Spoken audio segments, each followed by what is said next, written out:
Good evening, everyone. My name is Ronald Presner. I'm the chairman of the Zoning Board of Appeals for the town of Mount Pleasant, and I welcome you to this evening's meeting. Before we start, I want to first introduce the members of our board. To my far right is Adrian Novak. To my immediate right is Mr. Nicholas DeChico. To my left is Kathy Grabowski, Secretary of the Zoning Board. To her left is Mr. Herb Doer, and to the far left is Mr. George Lapatos. And sitting at the table diagonally in front of me is Mr. Joseph Briganti, who is the building inspector for the town of Mount Pleasant. We have 5 applications for tonight's meeting and 1 adjournment. If there's anyone here for the Jewish Child Care Association, that's been adjourned. Okay? Let me explain to you how we run the meeting. When your application is called, you'll come forward, I'll swear you in. I will then read for the record your application. At that time, you can explain your reasons for having coming before the board and what your zoning requirements are. After that, the members of the board may have questions that they will have to ask you.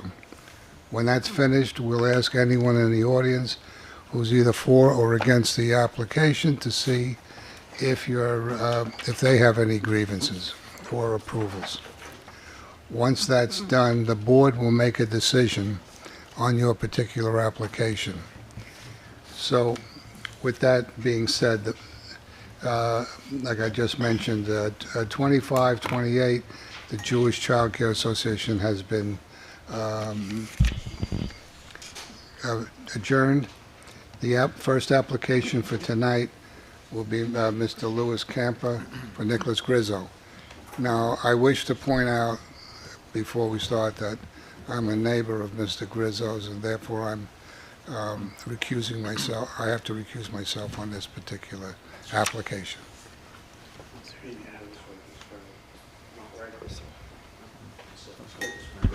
Mr. Chairman, would you like me to proceed? Mr. DeChico, take over, please.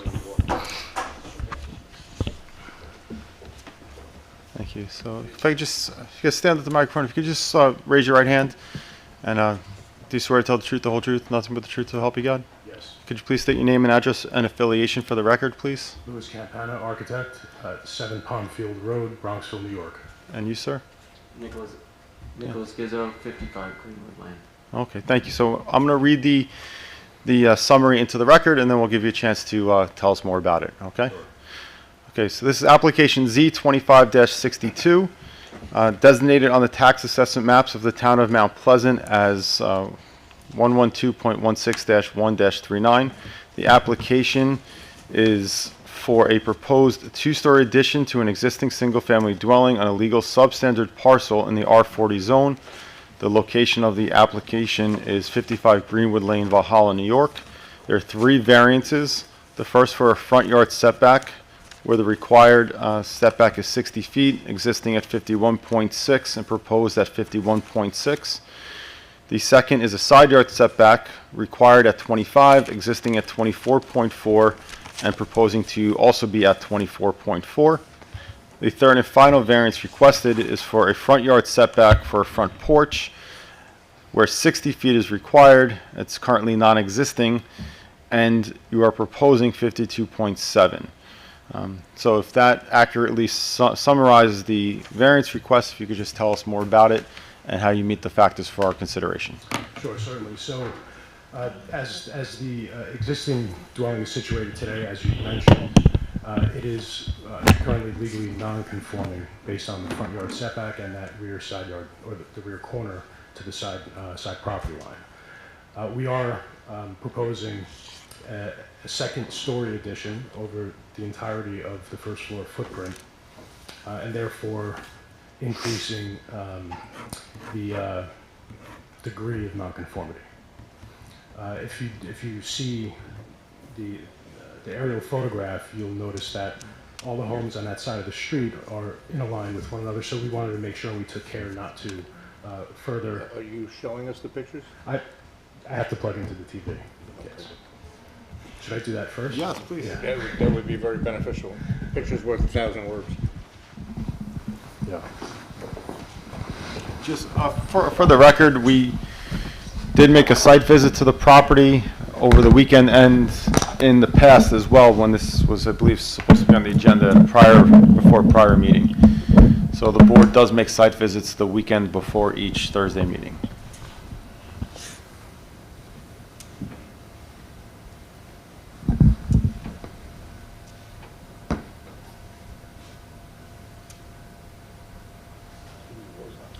Yeah, It's a TBI. Louis, underneath, there's a button in the middle where the red light is for the power. Yeah. The remote is Velcro.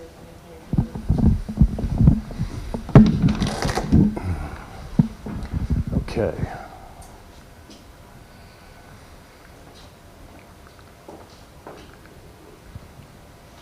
Does anyone know how to do this? Right? An HDMI, Take your power on TV. HDMI out and plug it back in.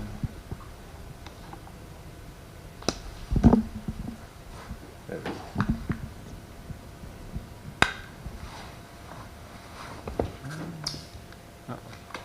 Okay.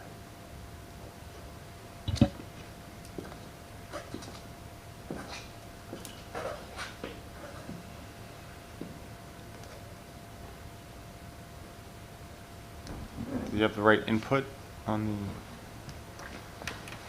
It's quick connected, that's It's detecting the device, it should be.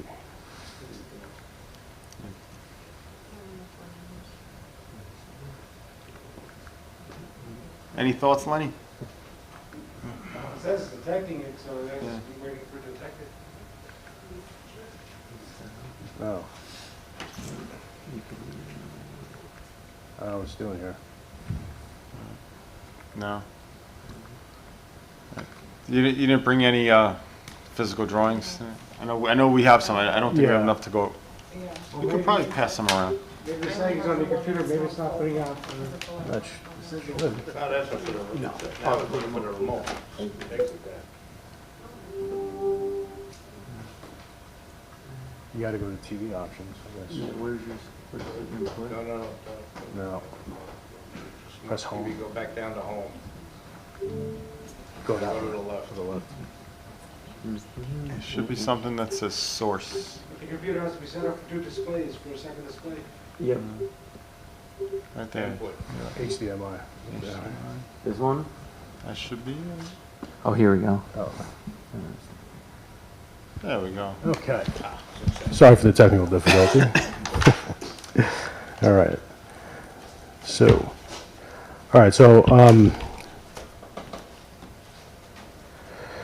so again, the house is existing legally non-conforming, located in the R40 zone. The house, what we're doing is proposing a second-story addition over the entirety of the first floor footprint. All right, that's that hatched area that you see. Okay, and we are not exceeding or going beyond that those limits. In terms of the front porch, there's an existing covering which is located just in front of the front door, located here, that does extend to the front corner of the garage. We're actually going to reduce that about a foot, and we're going to exceed that front yard setback by 7.3 feet.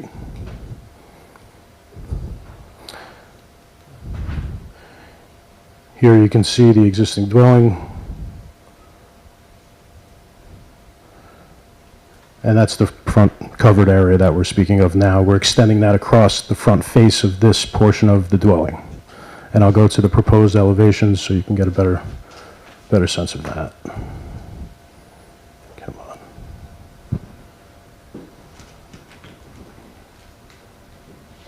Okay. So this here would be the proposed front elevation. Okay. In terms of the material, we'll be using a hardy board, clapboard siding. Timberline UHD shadow line asphalt roof. We have some trim detail around the stair element here, the garage and the front door, which would be painted a city shadow gray, and half-round white aluminum gutters. We do have a standing seam roof over the front porch, and we have our stone veneer, which would be at the base of the porch and also at the stair as well.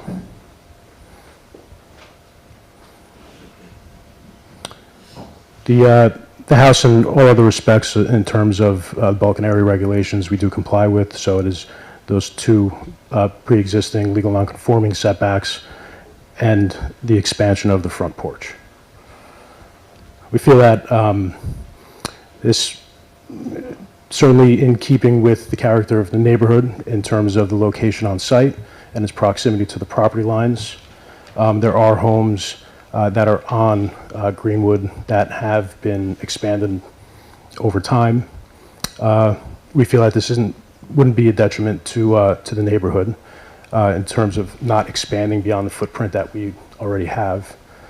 And I do believe also that the benefit to my client outweighs the detriment to the neighborhood.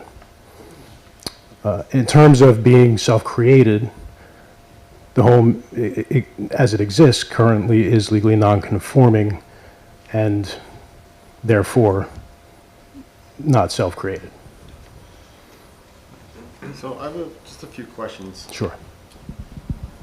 Just, I know you stated it before, but to be clear, because it looks maybe a little different with the design on the front area extending straight up against the garage. The footprint is actually is not coming out any further than it is. It is not. It looks like it might because of the new design compared to the current design, where the overhang on the front. So we were looking at a side view earlier. So it's just a matter of like a slightly new design, but the footprint is not being extended. That's clear, right? That's correct. Okay. Yes. I do appreciate you going through some of the. So I do appreciate going through some of the factors, but for the record, can you discuss, any alternatives that were considered, why they're not as viable as what you're applying to the board to do, things like that, so we kind of understand your process and how you landed where you did. Sure. So if we were to go to the plan for a second.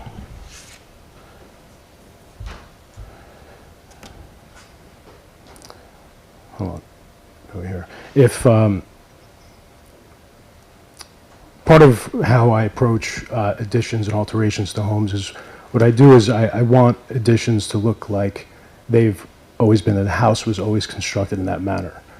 So if we didn't bring the front wall of the second floor and reconfigure the stair to align with the existing garage wall, we would have a shed roof that would just run across the entire house and then have a flat facade. So this design, it lends itself to depth, adding more interest in terms of aesthetics. Yeah. That's why we pulled that front wall of the second floor above the garage to align with the garage wall. And we felt that the front porch,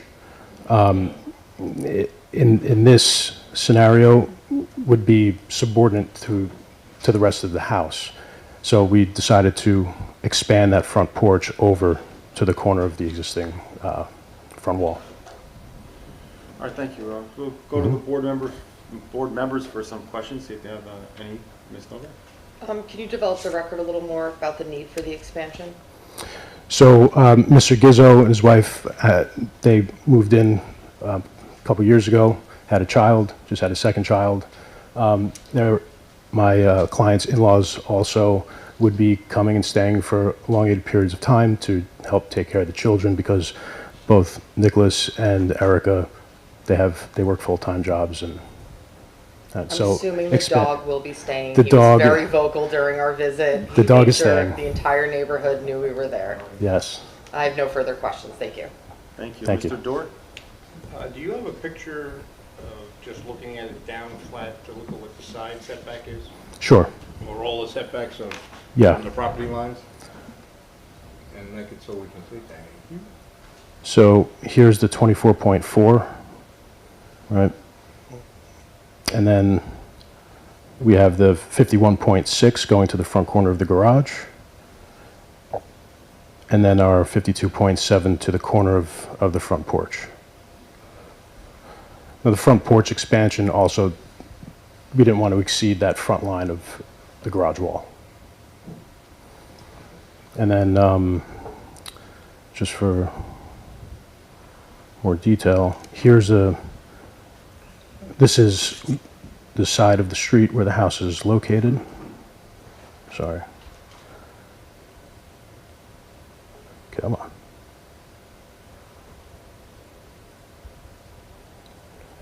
You can see how the homes here are equidistant to the street line, and we wanted to maintain that character. No further questions? Mr. Lupantos?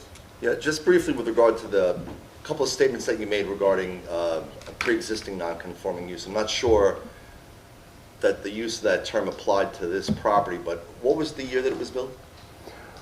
I think it was 58, yeah, 1958, yeah. I don't think it applies to our consideration of your variances. But that being said, based upon the fact that you haven't changed the footprint, that you haven't aggravated any of the variances that you're required to apply for, I don't have any objection to the application, so no further questions. Thank you. We'll open up to members of the community for public comment. Does anybody like to comment on this application? Seeing no public comments, seeing that no member of the public wishes to make any comments, we'll just ask the applicant if he has any closing remarks. No more closing remarks unless Nick. Okay. Thank you. Anybody on the board have a motion at this time, or should we put over to business session at the end? I'd like to make a motion to approve as submitted Z2562. Any second? I'll second. Seconded. Mr. Lupantos? Aye, all Chair- three. Acting chair votes aye. The application passes 4-0. Thank you. Thank you. Thank you for your time.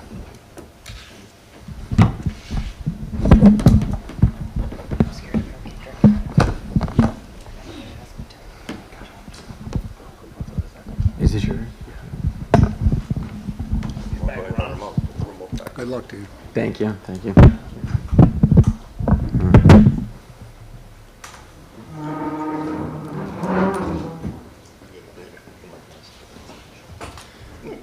The next application on tonight's meeting is 2564, John Scariato, applicant, I'm going to pronounce this as best I can, Visesh Titus. I hope I was close. That's good. Good. John G. Scarlato Raise your Jr., right the hand. architect. Testimony you're about to give is the truth, the whole truth, and nothing but the truth, so help you God. Yes. Okay. You are Louis Capana? What? You're Louis Capana? I'm John Scarlato. Oh, I'm sorry. John Scalato. Slip of the eyeball. This is regarding the premises at 98 Eastview Drive in Valhalla. Correct. Okay. Designated on the tax maps of the town of Mount Pleasant as 113.5-2-49. The application is for a proposed two-story addition to an existing single-family dwelling on a legal substandard parcel of .94 acres in the R40 zone. And you're seeking two applications, variances, because there's a corner Corner lot. lot, so it's two front yards. The first one, the front yard setback on Eastview, 60 feet is required, 70 is existing, 50 is proposing, so you need almost a 10-foot variance. And the front yard setback on Wartburg, 60 feet is required, 50 is existing.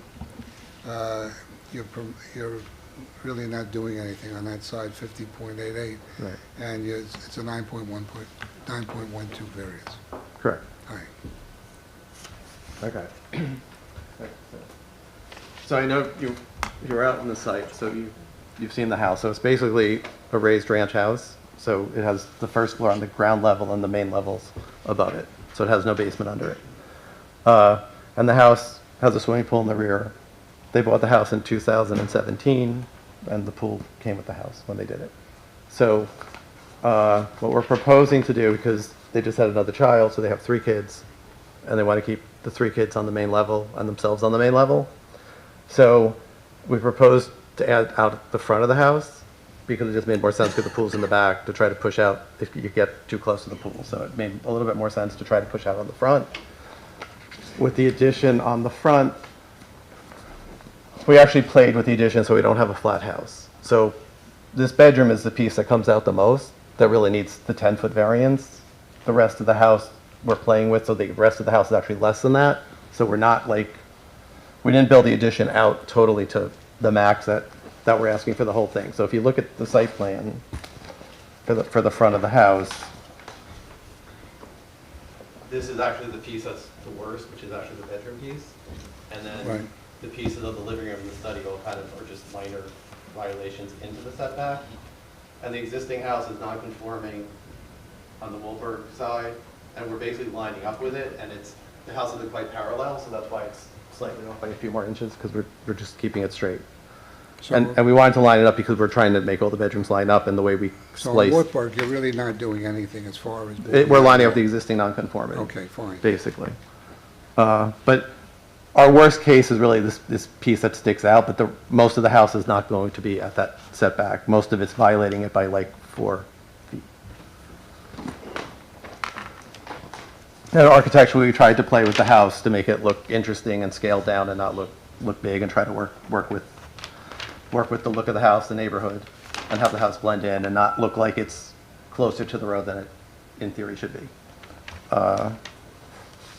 So I think it blends in with it. And the hardship really is, I mean, the family's growing, and in today's market, they bought the house in 2017, and trying to buy another house, a bigger house now is just, it's easier to renovate and add to the house and try to sell and rebuy. Bigger houses are harder to find, and they're much more expensive. Any house is harder to find now. And much more expensive, Small, big, any. yeah. So actually, it's that one little portion that sticks out. It's really the bedroom wing, That bedroom. that piece. And we tried to play with it so the house is more interesting and blends in, and You have a The lot of softer one. frontage there, if I recall. what? You have a lot of frontage. We do. I mean, we are, a 60-foot frontage is a good size Yeah. frontage to have, so. I have no further questions. Ms. Novak? No questions. Mr. DeChico? No question. Mr. Dorr? No questions. Mr. Lapatos? Nothing, Mr. Chairman, thank you. Is there anybody present who's either for or against this application who wishes to be heard? No? Do I have a motion on this application? In light of that, Chairman, I'll make a motion to approve Z25-64. All right, we have a motion by Ms. Novak. Do I have a second? I'll second. Second by Mr. Dorr. Mr. DeChico? Aye. Mr. Lapatos? Aye. And the chairman votes aye. Carry 5. Okay, Sir, perfect. good Thank luck. you. Have a good night. Right.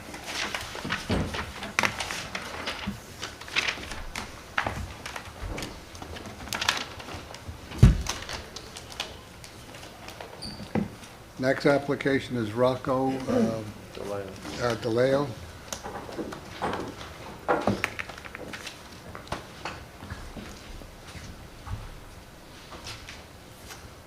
Good evening, members of the board.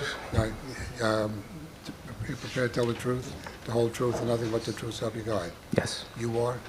My name is Rocco DeLeo, the owner and architect of Okay. 33 Livingston Avenue.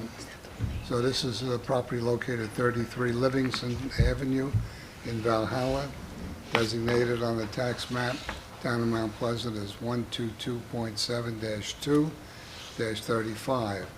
The application is for a proposed rear and covered front porch addition to an existing single-family dwelling in an R10 zone. 2 variances are requested.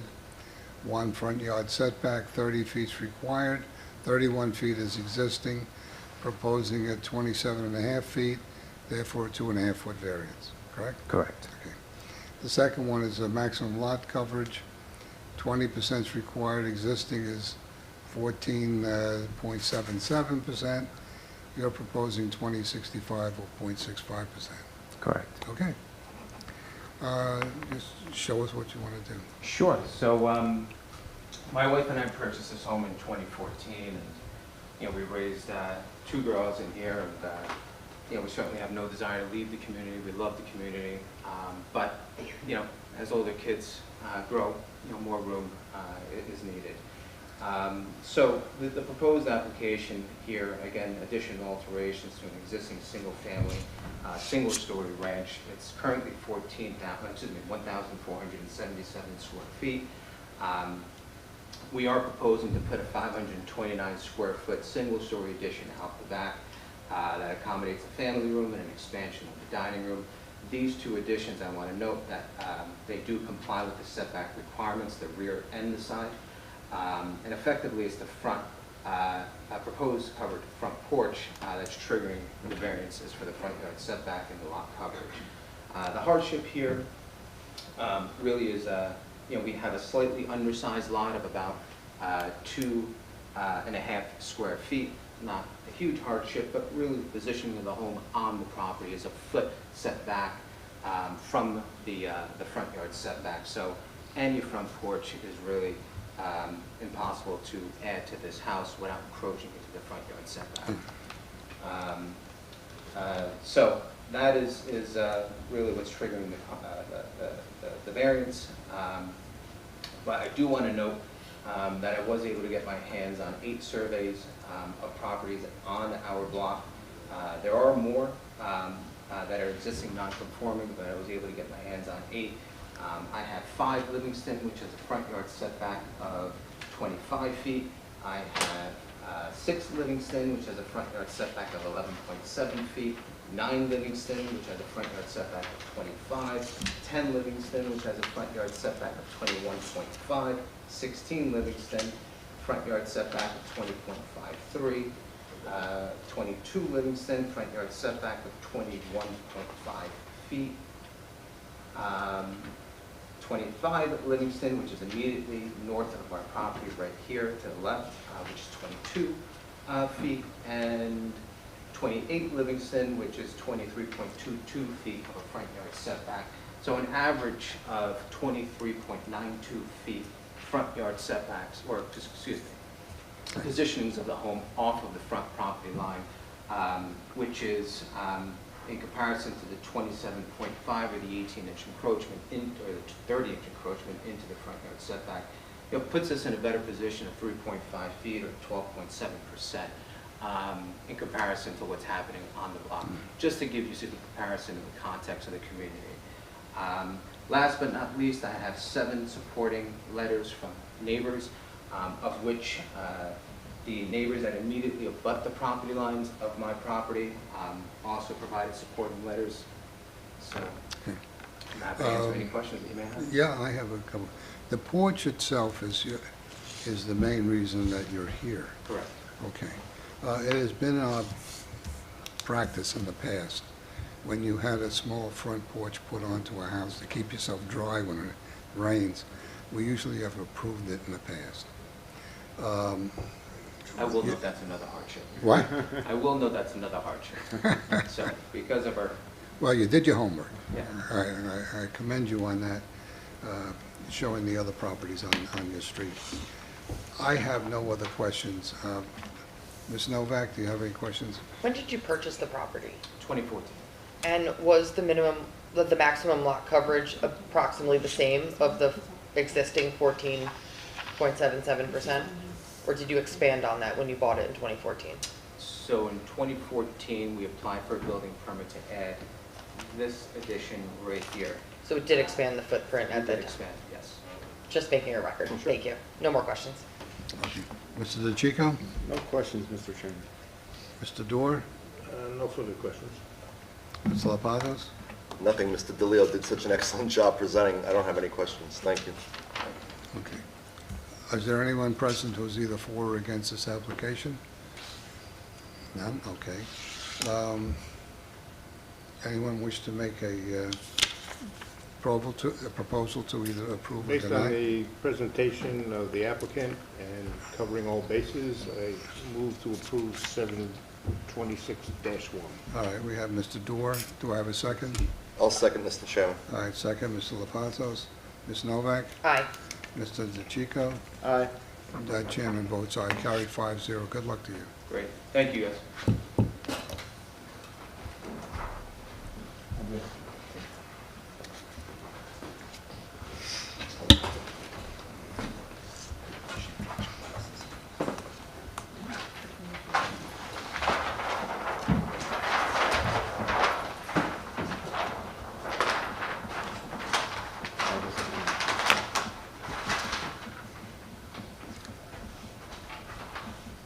Oh, thank you. Thank you so much. Raise your right hand. Testimony about to give us the truth, the whole truth, and nothing but the truth, so help you God. Yes, sir. Here, Mr. Domofsky of Domofsky Architecture. And you, this is for John Pugny. John Pooney, yep. Pugny? Pooney. Pooney, silent G. Silent Pugny, okay. And this is, the premise is located at 108 Bradhurst Avenue in Valhalla, New York, designated on the tax maps of the town of Mount Pleasant as 117.7-1-15. The application is for a proposed two-lot subdivision on a legal standard parcel of 43,000 square feet, located in R20 zone, currently seeking planning board approval, and you need 4 variances. Variance number 1, mean depth. Lot number 1, 150 feet. We're proposing 112, almost 113 feet, 37-foot variance. Rear yard setback, 50 feet required, proposing 30. Variance is 19, almost 20. Mean depth for lot number 2, 150 feet, 106 is the proposing, and 43.5 is the variance. And finally, the rear yard setback, which I could assume is for lot 2, 50 feet, you're asking for 24 feet or 25-foot variance, correct? Correct. Now, if I take a trip down memory lane, this property originally was a quarry, a rock quarry, many, many years ago. A sand and gravel Gravel, sand and business, gravel yeah. business was Yes, there. that's right. And then after that, they applied, we had an application to apply to the zoning board to keep that. To continue the use of the, yes, Denied that application. correct. That was denied. The ownership of the property changed, so they had to come in front of the board for the legal use of the property, and it was denied. So it hasn't been used as a gravel and sand company since then. You Right. about when that was, out of curiosity? John, when was that? The Article 78 No, when, took over. what's that? My father initially bought the property in around 1976. Should be sworn. in. Should be No. sworn. Oh, Raise your right hand. Testimony about to give is the truth, the whole truth, nothing but the truth, so help you God. Yes, sir. Now, And you are? John Pooney. the property itself goes back to the 30s. I know Right. that. Your father bought the property in 76? Around mid-70s. 70s, in the Yep. 70s. And what was the use of the property from the 70s up to the present? It was used to hold construction materials from my construction dad's company. business, yes. Right. Which has now Which moved. now was Article 78 by the town to stop the non-conforming use of the property, Correct. which we did. And upon me leaving my family business, that was part of my purchase out, is to receive the property. So as of today, both the house, that white house on the corner, and the other parcel, that's all vacant now. No, I have a tenant in the Oh, you got little a white tenant in the house, White but the House. barn itself is vacant. Okay. Just so I'm trying to bring the history back to the present day. Okay. so let me just talk a little more about the history, just to fill the board in. probably about 15 years ago, the family went to the planning board to try to get a 3-lot subdivision here. And the planning board did not, never even sent them to zoning because they thought it was excessive. So it kind of died at that point. There was talks of a 2-lot subdivision, but the family voted and they wanted to keep it at 3, so they did nothing for that time. So it just died in planning.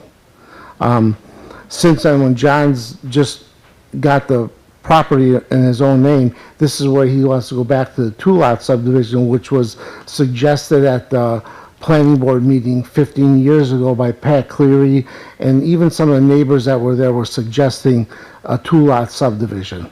But again, they couldn't vote on it, it didn't work for them, so they just let it sit idle for all these years. So here we are here. So we have, Ron, like you said, we have a 43,000 square foot property. It's in a residential neighborhood. I think you guys went there this weekend, you looked at it. So we're looking to remove the small house that faces Bradhurst Avenue and subdivide it and put 2 houses that face Armand Place in the neighborhood. The planning board agrees with the position of these houses, the subdivision of these properties, that it's a better fit for the neighborhood, and even removing that one house that's backing up onto Bradhurst for safety reasons and other reasons. This is a good move from a planning perspective. Unfortunately, the lot is narrow, which is driving us for these setbacks, mainly the mean lot depth. You know, we're good on the 20,000 square foot lot size requirement, but the lot depth is, we're short on it, and you see what the numbers are for both lots 1 and lots 2. Therefore, driving rear yard setbacks. We aligned the front of the houses with the other houses on the neighborhood on this side of the street, so we're contextual with that. It's just the depth of the property is short.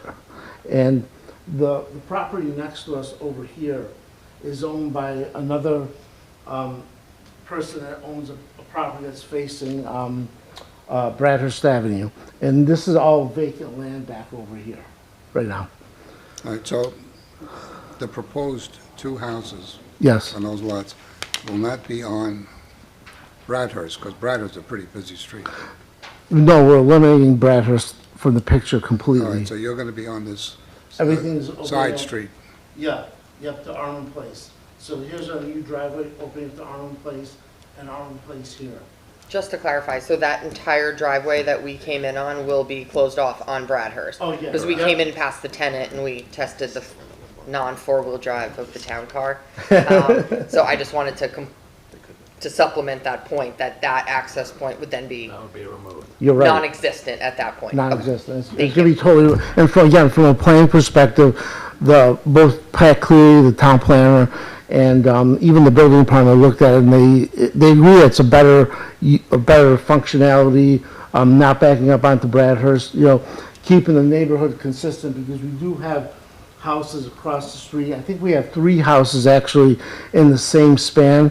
The properties across the street are narrower, so they got more houses, they're narrower and deeper, so they meet the lot size requirement. But for us, we're just going for the 2-lot subdivision. All right, one question on that, the rear yard setback on Lot 2, you're asking for over a 50% variance, roughly. 50 feet is required, you're asking for 25.18. Right, this is where it is a little difficult, right, because this property narrows down as it goes towards Bradhurst.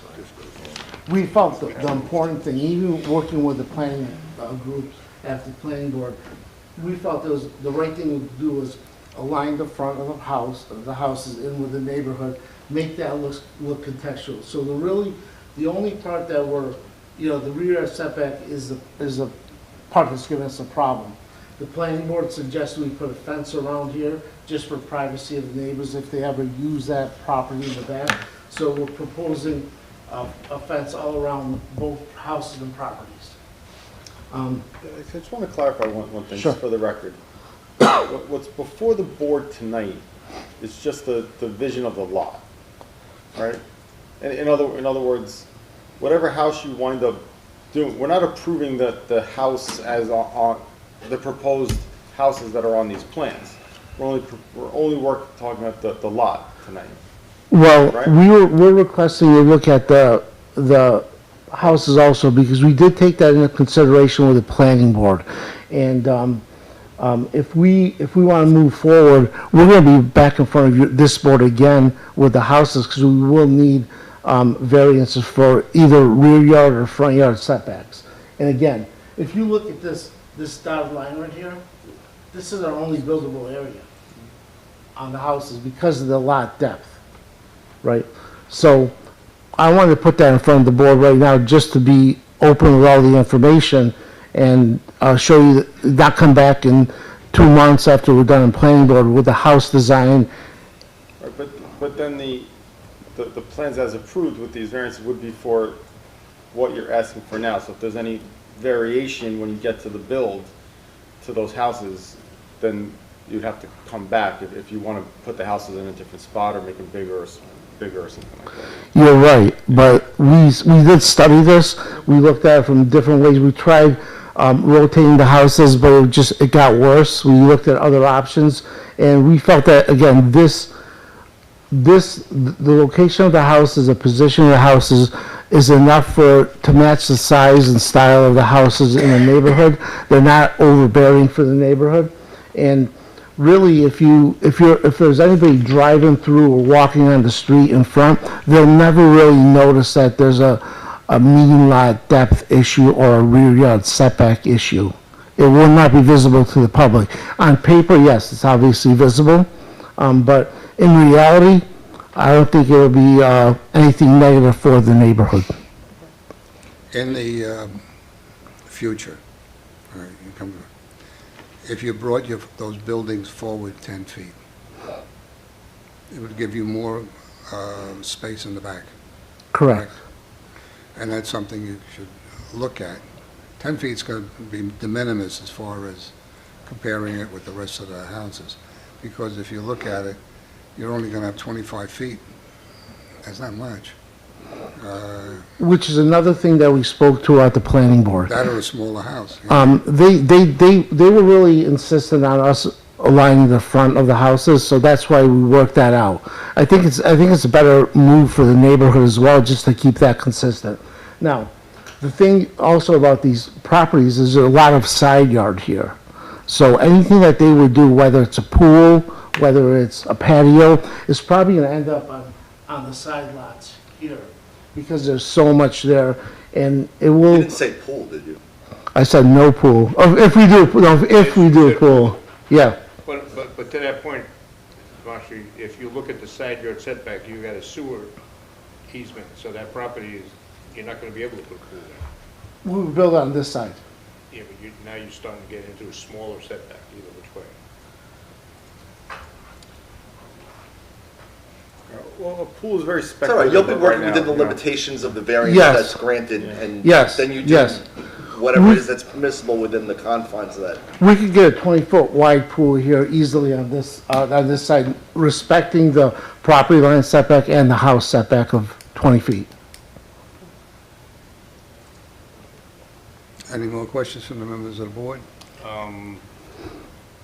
Is it also the topography that's impacting the front yard or the alignment on the front? Because if you look at the slope, I mean, each driveway has a 8%, 6% slope coming down. And when we drove the property and drove back behind the existing barn, you could tell the property drops down. Because then we also went down Armand and around the cul-de-sac.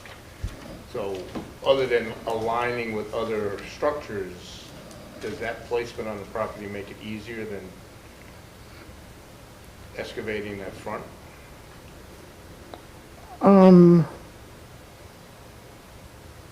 Excavating the front was never discuss that planning.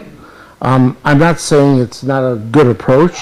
No, I'm just looking at the elevation and the topography of the way it was. I mean, we were looking up to the property, existing property, without any site development to dig and you're obviously limited on the amount of digging you can do with a sewer easement going through the center of lot 1.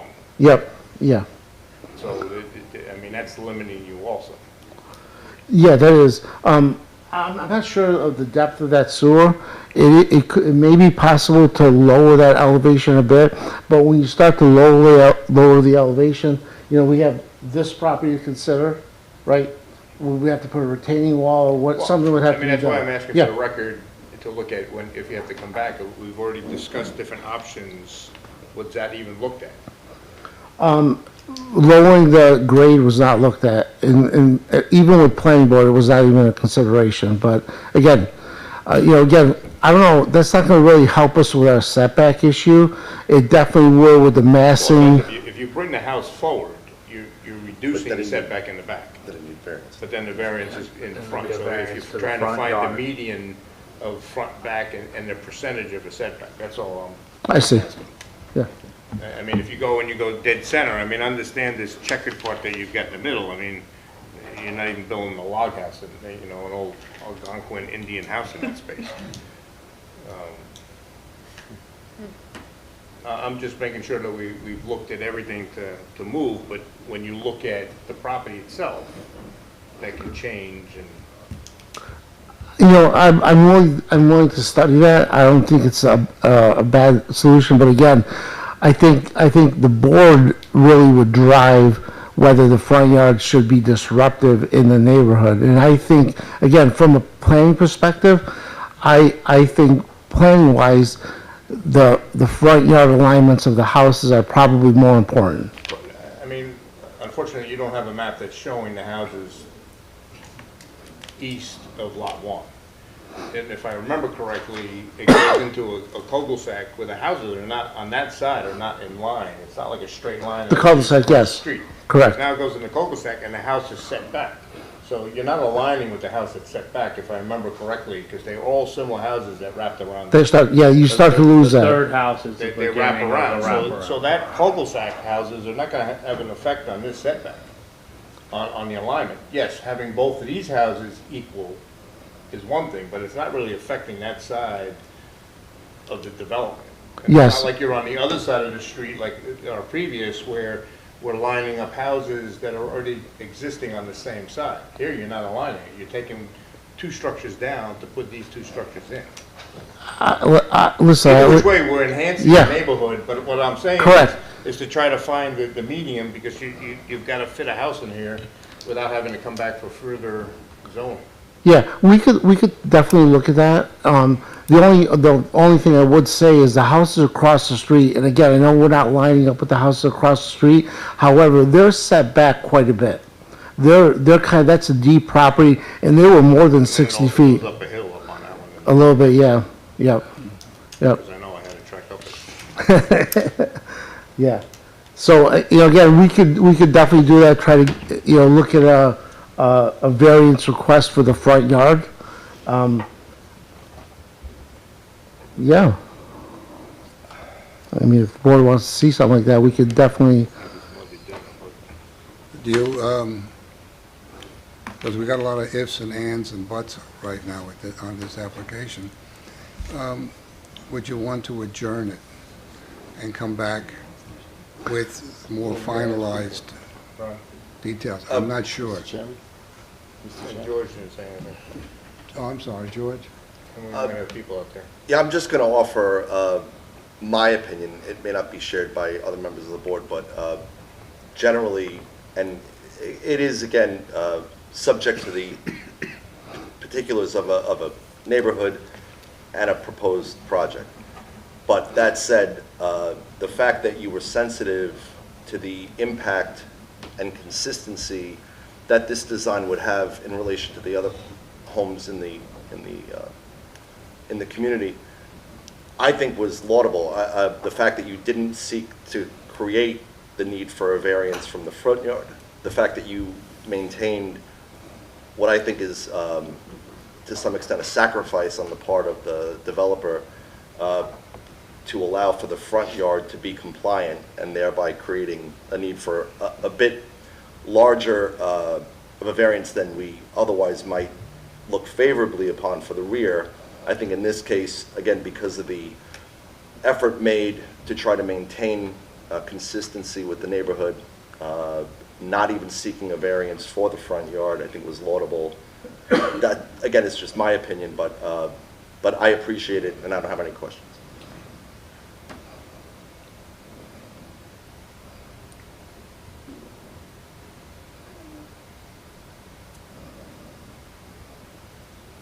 Mr.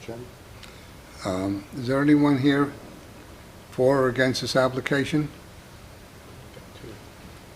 I see a lady back there.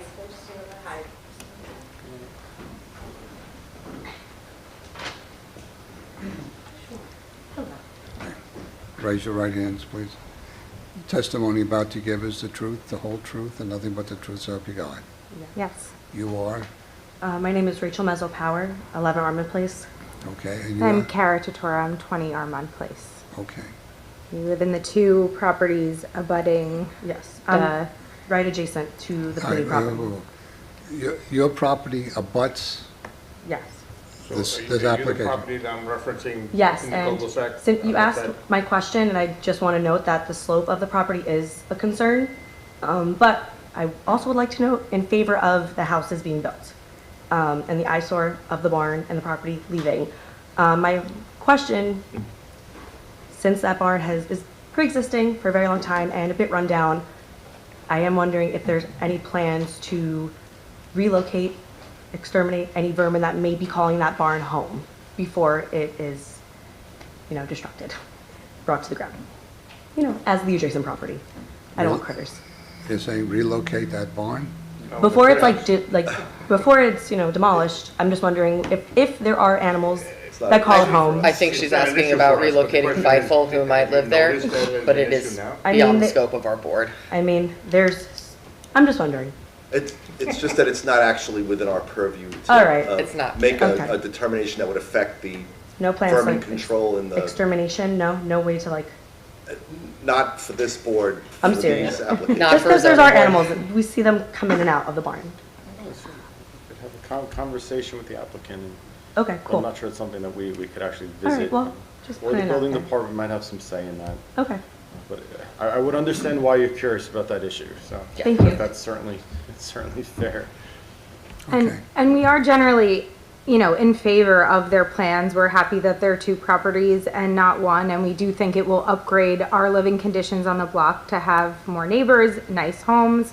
My concern is really about the public safety and the construction of these properties, and I don't know if that's within your board's purview, but, I'm just concerned if there are any, if there's any way for us to put in some provisions. There's 10 children 12 and under on the block, and if you're building 2 homes and not 1, that's more construction materials, more construction workers. It is, extrapolating the need for all of these materials and people on the block.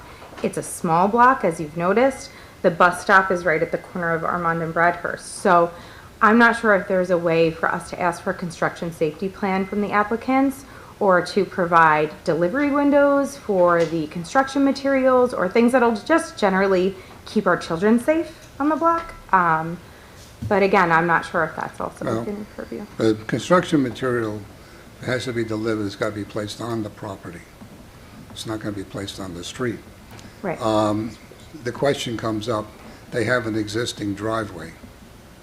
Right. Now, they may be able to use that existing driveway on Bradhurst to deliver the materials. Now, we don't know whether they're going to build both at the same time or one at a time, but if they're going to do it one at a time, they're better off doing the one furthest away so that they can still utilize that driveway. And that would have the least amount of impact on you. Mr. Chairman? Yes? I mean, just so you know, this has to, whatever we decide here, it still has to go back to the planning board.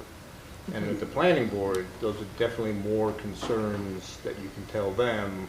They have a little bit different way of look and roll, and they can put some of what you're asking for into the plan. Like, I see what you're saying, because they gotta come in off of Bradhurst, and if you're talking about big trucks, they've gotta turn around somewhere. So the likelihood for most drivers is gonna go down to your end of the island, the street, and turn around and come out.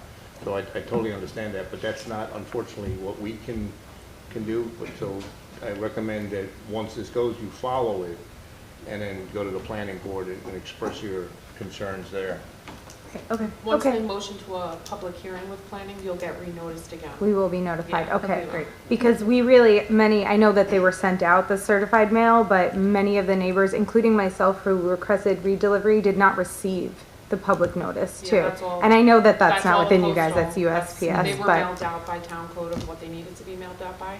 That's the post office. Okay. At that point. okay, understood, but we Yeah. will be notified of that. Yeah.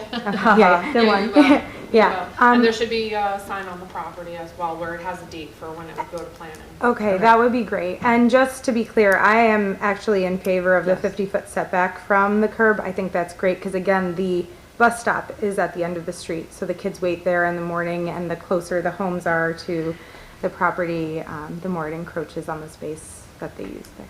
Okay. Thank you for All right, thank your you. Is there anyone else who wishes to comment on this application? No? As the board? Can I address those comments to clear the Sure. record? Sure. So the planning board, I don't think John will have a problem doing anything with the extermination part of it. The planning board also was asked to do some oil sampling on that, in that area, right? So, we are doing some things to just double check that, there's no environmental issues. Because there's a lot of trucks that used to be parked. Years and years ago, Years yes. ago. Yep. So you got oil penetration into the soil. There was never storage of the trucks, but they were there on site, and that was one of the things the planning board asked us to do. Okay, So you'll do the environmentals? Yeah. okay. Does the board wish to make a decision on this application? Yeah, Mr. Chairman, I'll make an application to approve Z26-2, all 4 of the variants requested as submitted. Okay. Do I have a second? Mr. Dorr? Second by Mr. Dorr, Ms. Novak, Aye. Mrs. DeChico. Aye. Chairman votes aye, carried 5-0. Thank you.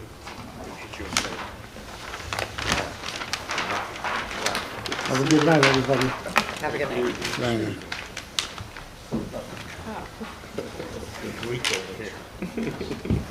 Slowly.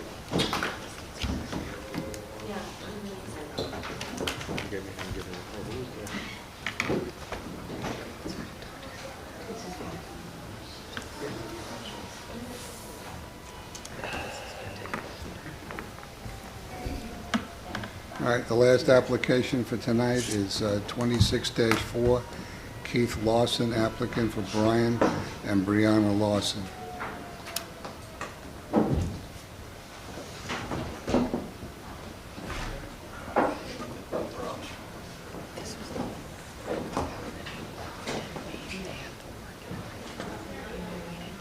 We got a letter, didn't we? Raise your right hand. Testimony you're about to give is the truth, the whole truth, and nothing but the truth, so help you God. Yes, I do. All right. You're Keith Lawson. Yes, I'm Keith Larson. My address is 8 River Heights Court, Smithtown, New York. I'm representing my son and daughter-in-law who are in the audience tonight. I have some large exhibits here, but I also made some smaller size for you guys, so you guys don't have to squint too much. I have made 5 copies, I don't know if you want to. No, we share. We can share. Check. Sure. I also have a letter of support from one of the neighbors. At 13 Rose Hill Road.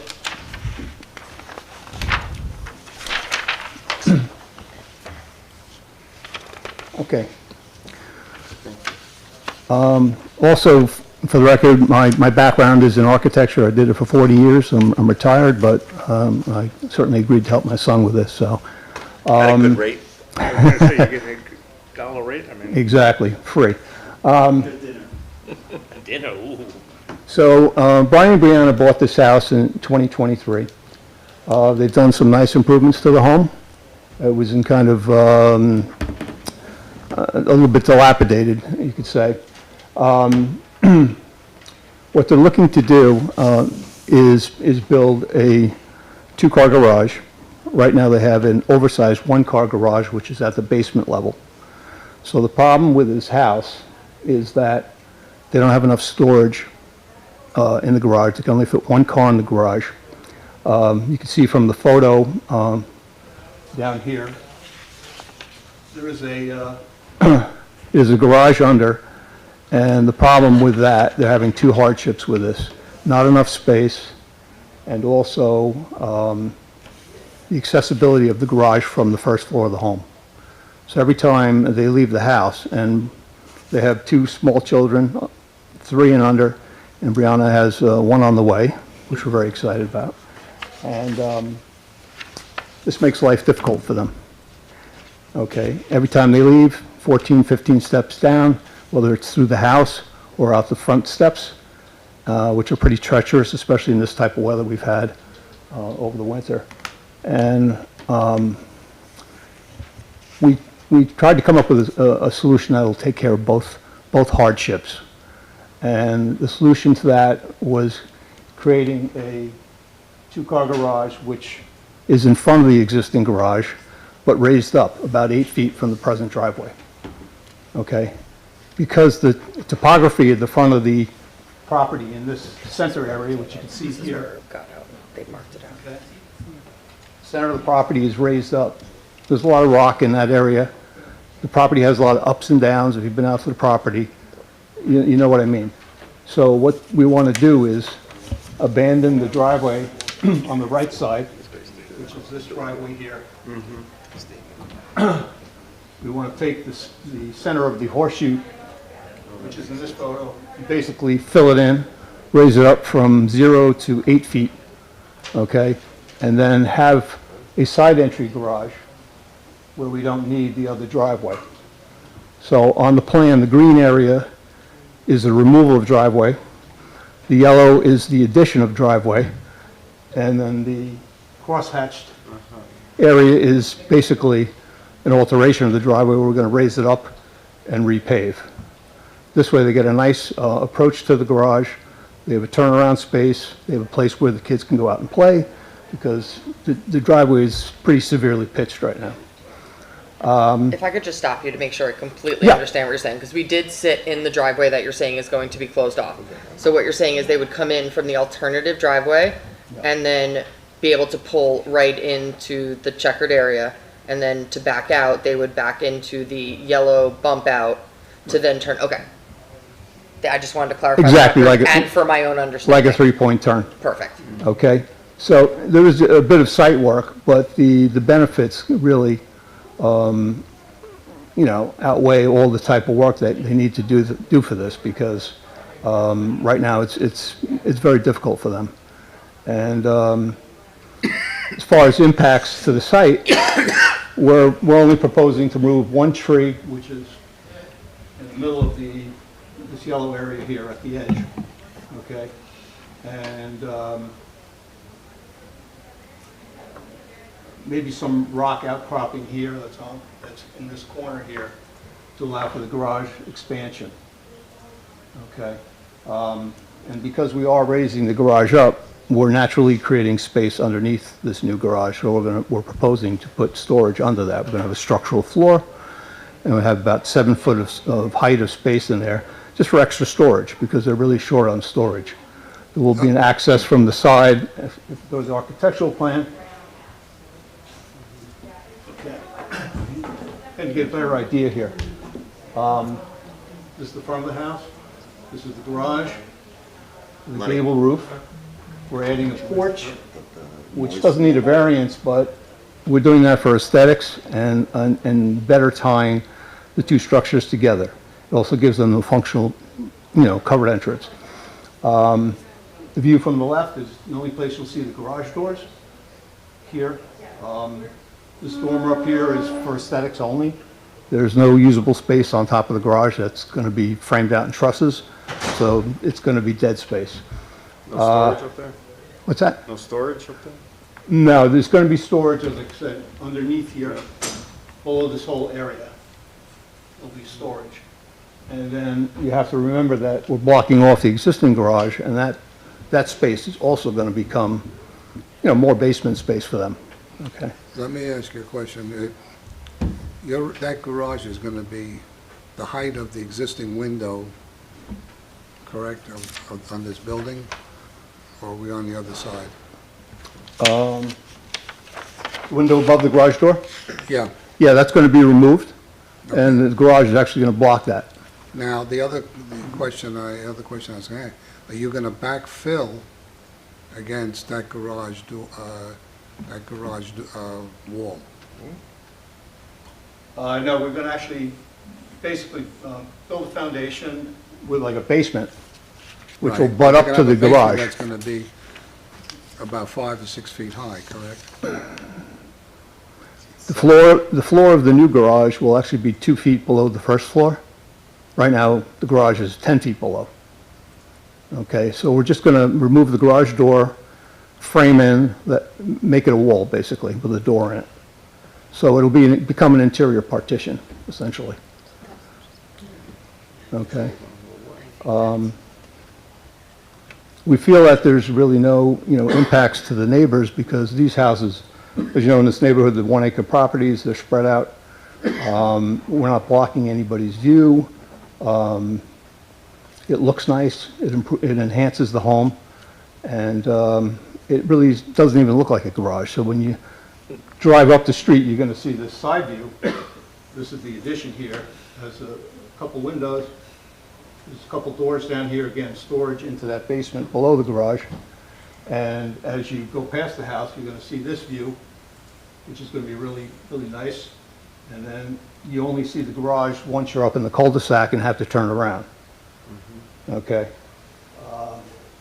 Essentially, the property, because it's naturally high in the middle, in this photo, you're only seeing the top 4 steps. And essentially what we're going to end up with in the design are 4 steps from the driveway up to the front door, which is a vast improvement from 15 steps. So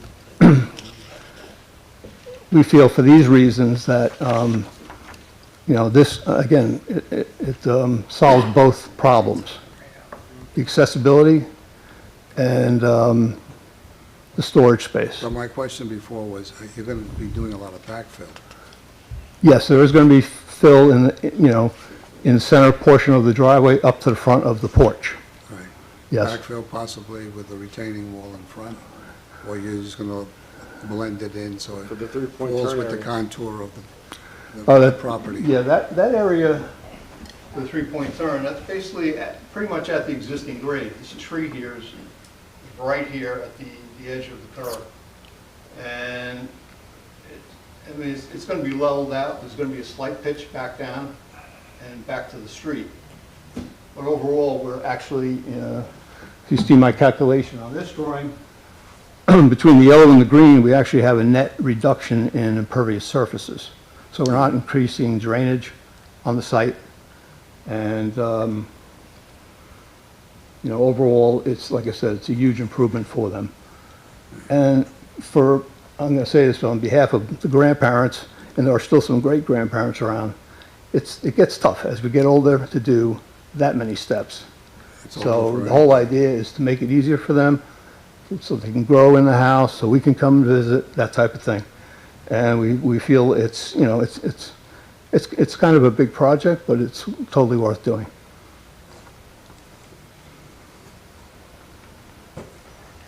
So just to look at that drawing that you have right there in your hand, the land is going to be basically raised higher along the edge of the house on the right and then go around the corner to accommodate the new driveway. Am I right or am I wrong? Yeah, from about this car here, the driveway starts to actually go back down and meet the other driveway. So we're actually, from the street, it's actually going to look very much like this, with the exception of that driveway is going to continue up to the garage. And once you get past the garage, we're proposing a planter wall to kind of soften the height of the addition. That was what I was asking Yeah. before. Yeah, we want to wrap that planter wall, you can see it in the plan here. We want to wrap that around, fill it up, put some nice shrubs in there, and kind of soften, like, again, soften the aesthetics of the home. So they could blend in with the topography.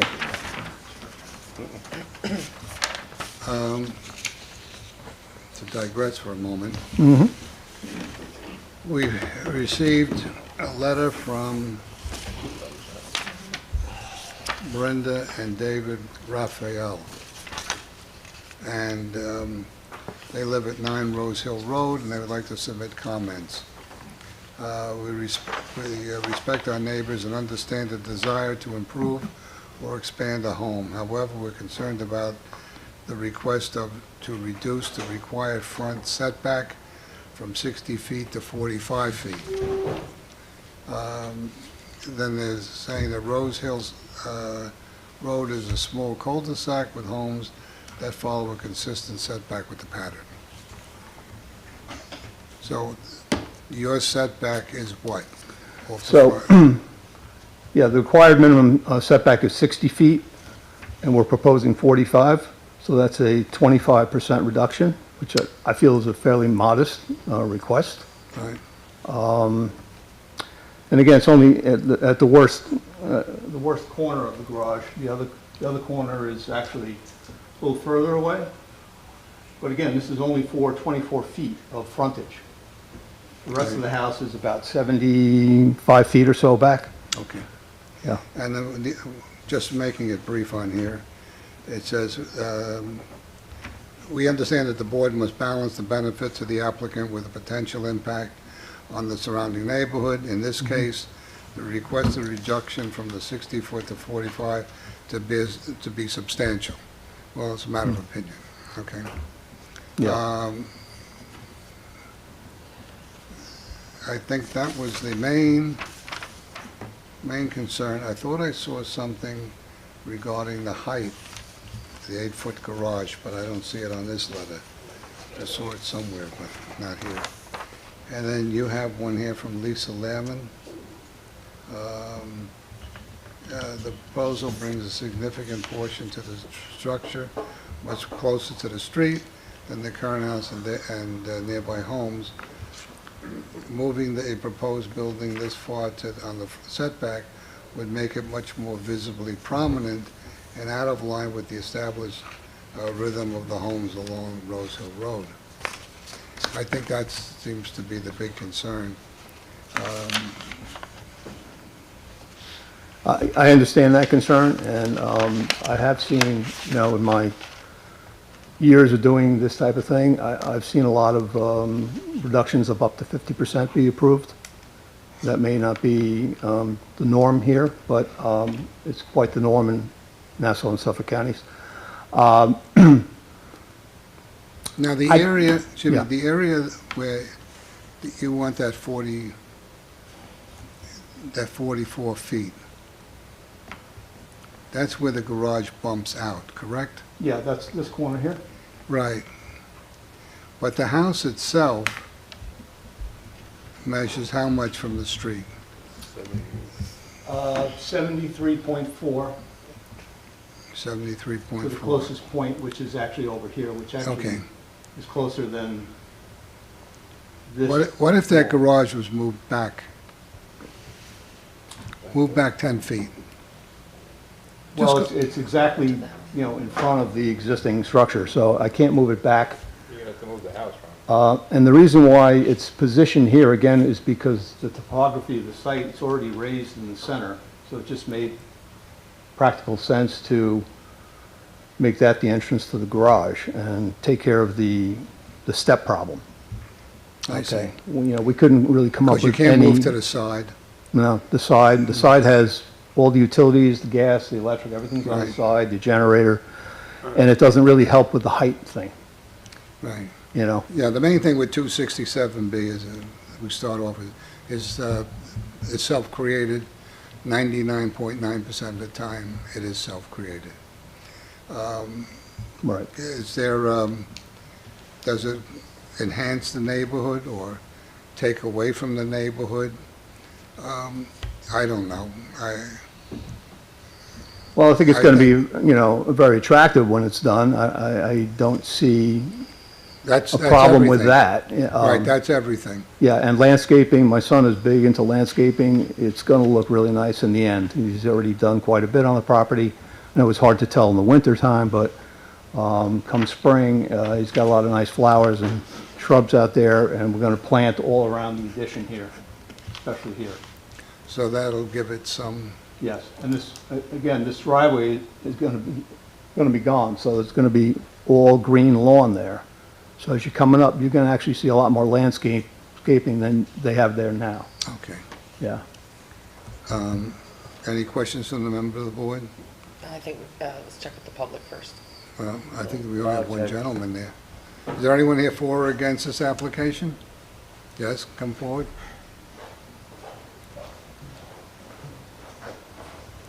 Raise your right hand, please. Testimony about to give is the truth, the whole truth, and nothing but the truth, so help you God. Yes. You are? Brandon Zappi. I live at 15 Rose Hill Road, so 2 doors down from them, or 2 doors Right. past them. And that happens to be my sister and brother-in-law.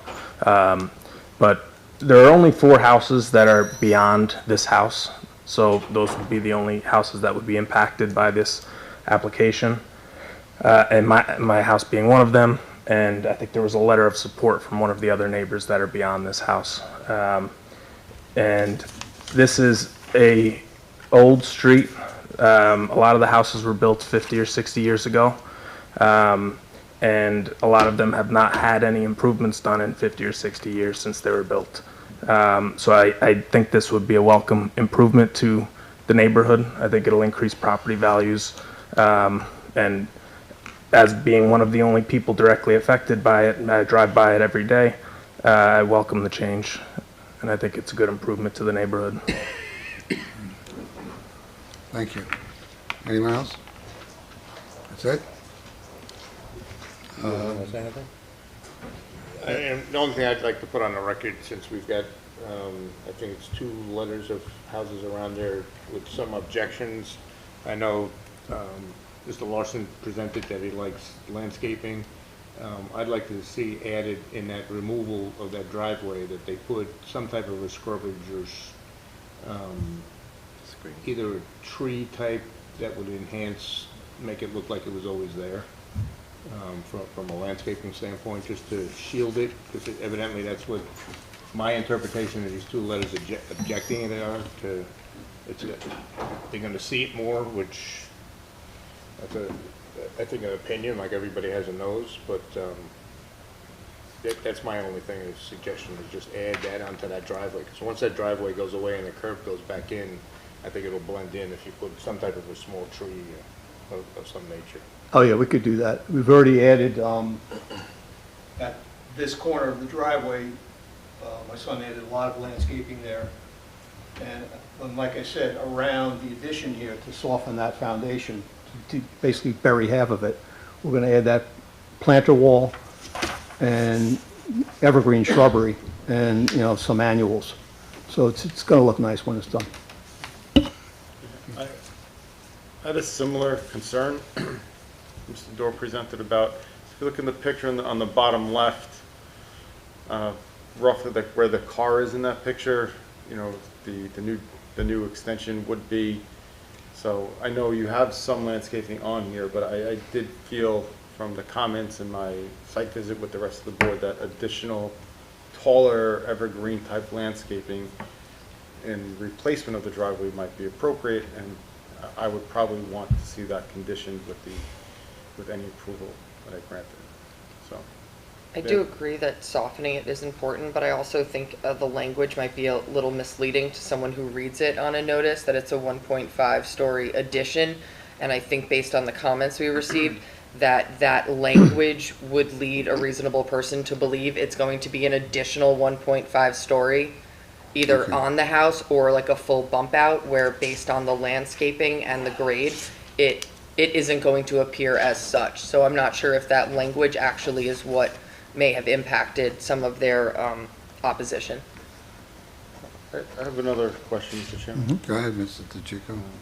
If you could just clarify for the record now, I understand there might be some obvious things that might be obvious responses to this question, but was it considered about putting the extension or a new driveway on the left side of the house where on the driveway on the left, when you roll up, they roll straight into it? I know it looks like there's a rock outcropping there and the fireplace is there, but when we just talk about alternatives, you know, if you could just establish why or why not that was a feasible alternative, or what was not feasible about going to the left of the house. Yes, I totally understand. We did think of that. The problem with that side of the house is that the grade from the house going left starts to go up pretty dramatically. And there's a lot of rock outcropping there. We're actually, that neighbor that is on that side is probably the closest neighbor to this home. And we felt that would be too difficult of a construction project to actually accomplish that. And we also have some concerns with blocking off the windows. There's the room on the left here is a vaulted ceiling. It has these nice windows here. Really, we didn't really want to kill any of that. And again, you can see in this photo the rock outcropping, and that continues to go up and back. So we felt that the garage on the other side was a better solution, and it also gave them a couple of things. It gave them a nice flat driveway, because right now you come out, the kids have nowhere to ride a bike, that type of thing. By doing this wider driveway at the front, we get rid of this, the steps. So the big concern was really the front steps coming out, going down 15 steps. And the only way to take care of both problems was to do what we're proposing here. So you're going to be reducing the steps coming out the front door? Yes. You said there's 12 steps now, or 13? There's like 14. 14, and you're bringing it down to what, 8? 4. 4, even better. It's a huge difference for them. Yeah. That's fine. I see no problem with that. We appreciate the pictures. It was covered in snow this weekend, and we were out there. We did actually move your garbage cans. We saw the things marked out. We did take an effort, make an effort to fully evaluate the application, but obviously can't move the snow. So we appreciate the pictures, because I couldn't have seen the rock cropping over the weekend. So Any other questions from the members of the board? I have no more questions at this time. No, sir. Next, since you like restructuring that, would you want to make a proposal with the drainage? Could I just make one point, Mr. Chairman? Say, yes.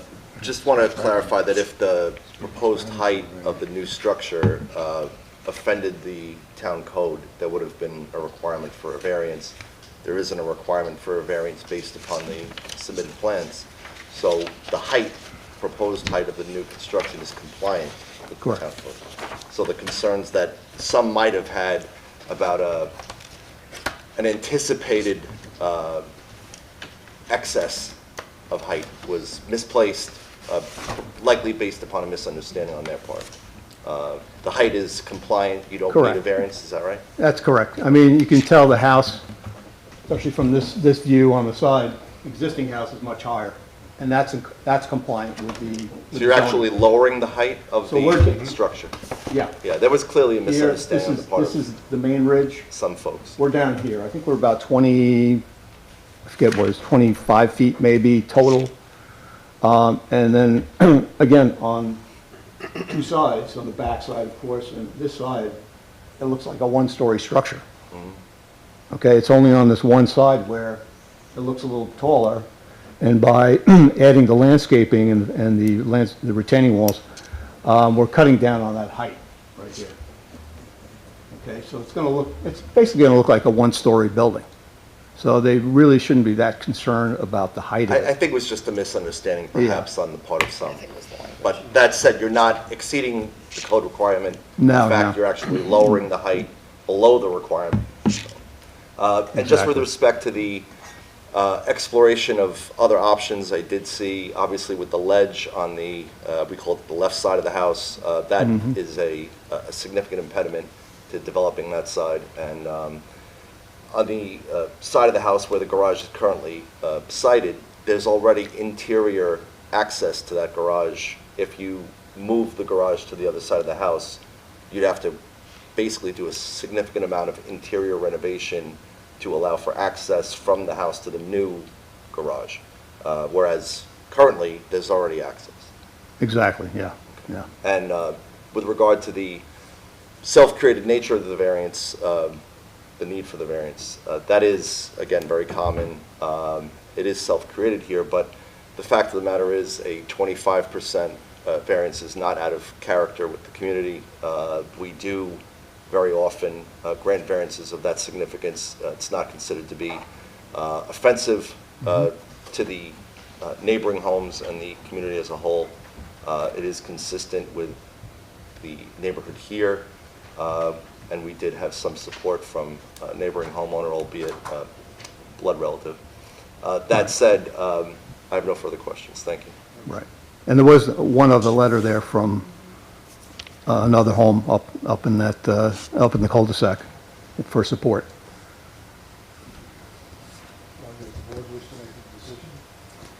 Yeah, Mr. Chairman, I'll make an application at this time to approve Z26-4 as submitted, although, did Mr. DeChico want to put some conditions on there?